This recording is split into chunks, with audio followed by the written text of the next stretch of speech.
What's up? This is Boxingwave. I'm going to speak on Paulie Malignaggi against Shawn Porter. Make sure you subscribe to the channel. These guys are going to fight under the Bernard Hopkins Shumenov card. I like this fight. A lot of people right away just thought that Shawn Porter was going to walk through Paulie. Alright, I had to actually think about it for a little bit.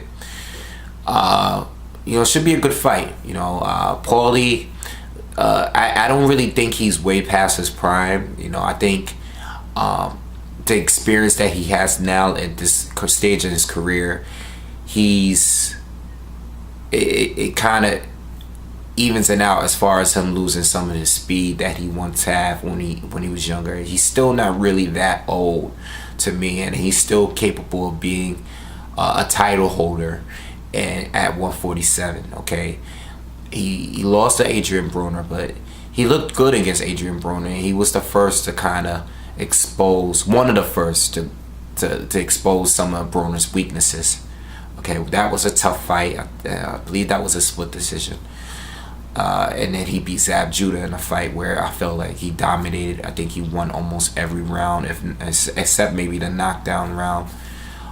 He was the actually aggressor, and I thought Zab was going to win because I thought Zab was going to be the aggressor, and he wasn't. And Paulie won that easily, in my opinion.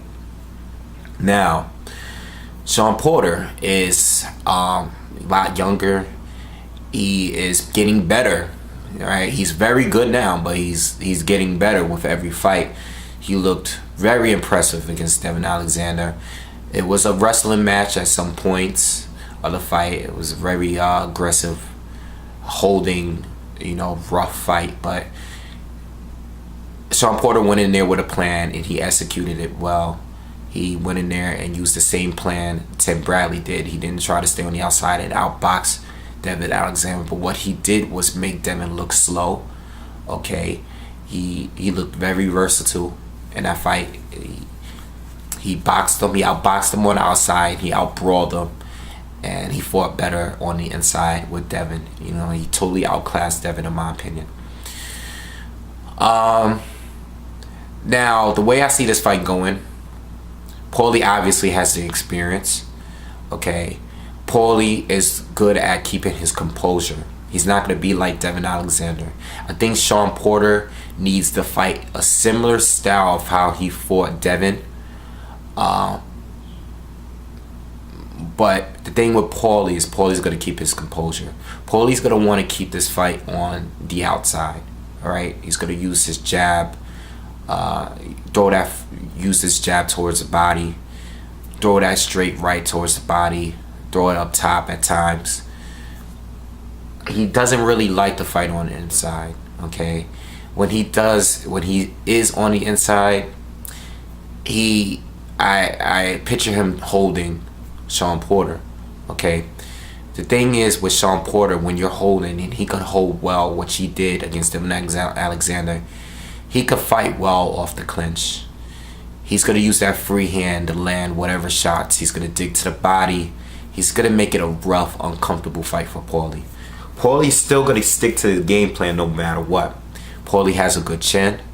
Alright.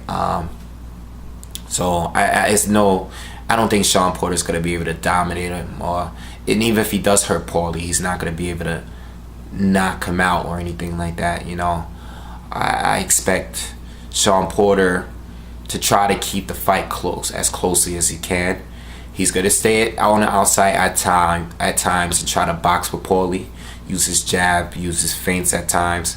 But he's going to mix it up. He's going to have to, because if he tries to stay on the outside, Paulie is the best outside fighter in my opinion. Alright, he's better at using his range. I don't know how long. I didn't check to see who has the longest, the longer reach advantage. But I know Paulie is much better at using his range than Shawn Porter. Shawn Porter, he has blazing hand speed. At this point, I think he's probably a little faster than Paulie. Okay, he has solid defense. Paulie has solid defense, but I respect his chin more than his defense. He does get hit. Paulie, if you look at the guys that Paulie has lost to, it was because they were very aggressive with him. Okay, very aggressive, and punched at a high volume, kept the pressure going throughout the whole fight, which I expect Shawn Porter to do. He's gonna do what Zab Judah didn't do. All right, this is not the same fight at all. All right, this is a much harder fight for Paulie than his last couple fights. You know, especially with Adrian Broner as well. I think Shawn Porter is a better boxer than Adrian Broner, and he's a lot more aggressive than Adrian Broner, and he comes at so many different angles. You know, he doesn't have the best defense yet. I think he needs to work on his defense. And Paulie's, I think the first earlier rounds are gonna be they're gonna be close rounds. You know, they're gonna go either way. But I think Shawn Porter is, as the fight progresses, I think Shawn Porter is gonna get a little bit more comfortable. He has like I say, he's very versatile, so whatever plan he's gonna figure it out as the fight goes. If Paulie's making it a tough fight for him early, I think Shawn Porter's gonna figure it out as the fight progresses, okay? Like I said, I think he's getting better, and I think after this fight he will get better. I think he'll get better during this fight, you know. So I see Porter winning by decision, you know. If there's a stoppage, it'll be a very late stoppage, maybe because of a cut with Paulie, you know, or, you know, maybe Porter will stop him, like, you know, just by punches. But I really think it's gonna go to decision. I think Paulie's gonna, you know, survive, and I think it's gonna go to decision. I think it's gonna go to the cards. I don't think it's gonna be a split decision. I think Porter's going to clearly win this fight. I think the first half of the fight are going to be back-to-back. You know, I think Paulie's going to have his rounds and Shawn Porter. But as the fight progresses, I see Shawn Porter being more dominant than Paulie Malignaggi and winning the fight, all right? So, Porter by unanimous decision. All right, that's what I got for this fight. Let me know what you guys think, and make sure you subscribe to the channel. Oh, and I just made an Instagram for my boxing channel. I already have a Twitter. I'm gonna have the Twitter account and the Instagram account as well in the description. Both my Instagram is Boxingwave, so you can just search me on there. All right, and that's it. All right, so leave your comments and your thoughts. Bye.